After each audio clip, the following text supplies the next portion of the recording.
നിങ്ങളുടെ favourite shows ഇനി ഒരിക്കലും മിസ്സാവില്ല. ഇപ്പോൾ C5 കാണും നിങ്ങളുടെ ഫേവറേറ്റ് ഷോസ് തികച്ചും സൗജന്യമായി. ആ സ്വാമിജി എന്നോട് എന്തൊക്കെയോ പറഞ്ഞു. അതിന്റെ അർത്ഥം എനിക്കിപ്പോഴും മനസ്സിലായിട്ടില്ല. ഒരർത്ഥത്തിൽ പറഞ്ഞ എനിക്കും ഒന്നും മനസ്സിലായില്ല. എന്തോ വിഷജീവികളുണ്ടെന്നോ സൂക്ഷിക്കണമെന്നോ മറ്റോ ആണ് സ്വാമിജി ഉദ്ദേശിച്ചത്. എനിക്ക് ഇപ്പോഴും സംശയം ആ സ്വാമിജി ഒരു തട്ടിപ്പുകാരനാണോന്നാ. അങ്ങനെയൊന്നും അല്ല, അദ്ദേഹം ഒരു വലിയ മനുഷ്യനാ. വലിയ മനുഷ്യനായിട്ടാണോ വന്ദനച്ചിലെ കല്യാണം കഴിഞ്ഞാണെന്ന് വിളിച്ചു പറഞ്ഞത്? അത് ആർക്കും ചില പിഴവുകളൊക്കെ പറ്റുമല്ലോ. അല്ല അമ്മേ, അമ്മ കരച്ചിലൊക്കെ നിർത്തി ഒന്ന് ഉഷാറാവ്. അല്ലെങ്കിൽ വാ, നമുക്കിപ്പൊ തന്നെ ചെന്ന് അമ്മയുടെ അച്ഛന്റെ സുഖവിവരം അന്വേഷിച്ചിട്ട് വരാം. അമ്മയുടെ അച്ഛനെന്നോ അപ്പൂപ്പാന്ന് വിളിക്കടി. ഓ, അപ്പൂപ്പനെങ്കിൽ അപ്പൂപ്പൻ. വാ, നമുക്ക് പോവാം. പക്ഷേ എനിക്ക് അർജന്റായിട്ട് ഒരു മീറ്റിംഗ് ഉണ്ട്. നമുക്ക് ഓഫീസിലേക്ക് പോവാം. ഏട്ടാ, അമ്മ ആകെ വിഷമിച്ചിരിക്കുക. ഈ അവസ്ഥയില് അമ്മയെ ഒറ്റയ്ക്കാക്കിയിട്ട് പോവാൻ എന്റെ മനസ്സനുവദിക്കുന്നില്ല. ഞാൻ 2 ദിവസം ഇവിടെ അമ്മയുടെ കൂടെ നിന്നോട്ടെ. അതൊന്നും ശരിയാവില്ല. എനിക്ക് അവിടെ ആകെ ഒരു കൂട്ട് വർഷയാ. ഇവിടെ അമ്മ ഒറ്റയ്ക്കല്ലോ, വന്ദനേച്ചി മുത്തശ്ശി സുചിത്രടുത്തൊക്കെ ഉണ്ടല്ലോ. എനിക്കിപ്പോ വർഷം ഒപ്പമില്ലെങ്കിൽ വല്ലാത്തൊരു ഒറ്റപ്പെടല.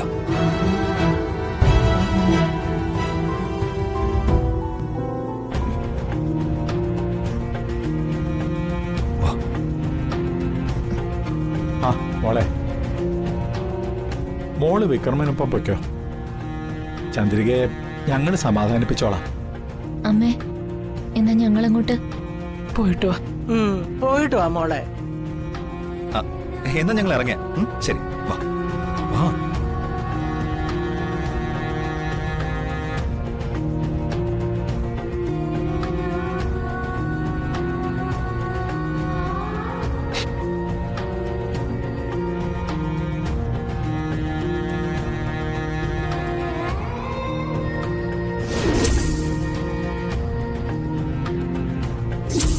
ഈ താലി കെട്ടിയ ആളെ കണ്ടുപിടിച്ച വന്ദന അയാളെ ഭർത്താവായിട്ട് സ്വീകരിക്കൂ.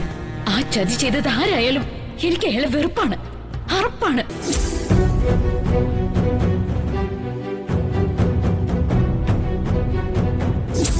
കൊല്ലണം, എനിക്ക് അവനെ കൊല്ലണം.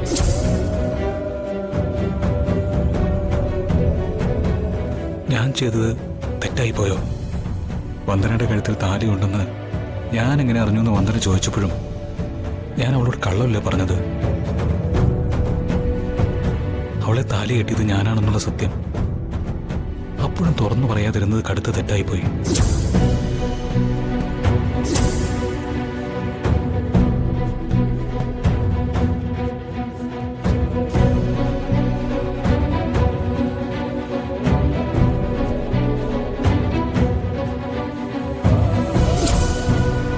താലി കെട്ടിയത് ആരെന്നറിയാതെ നിമിഷം തോറും ഒരുക്കി നടക്കുക പാവം വന്ദന. ഡൗൺലോഡ് ചെയ്യൂ C5 ആപ്പ്. കാണൂ എല്ലാ എപ്പിസോഡുകളും സൗജന്യമായി.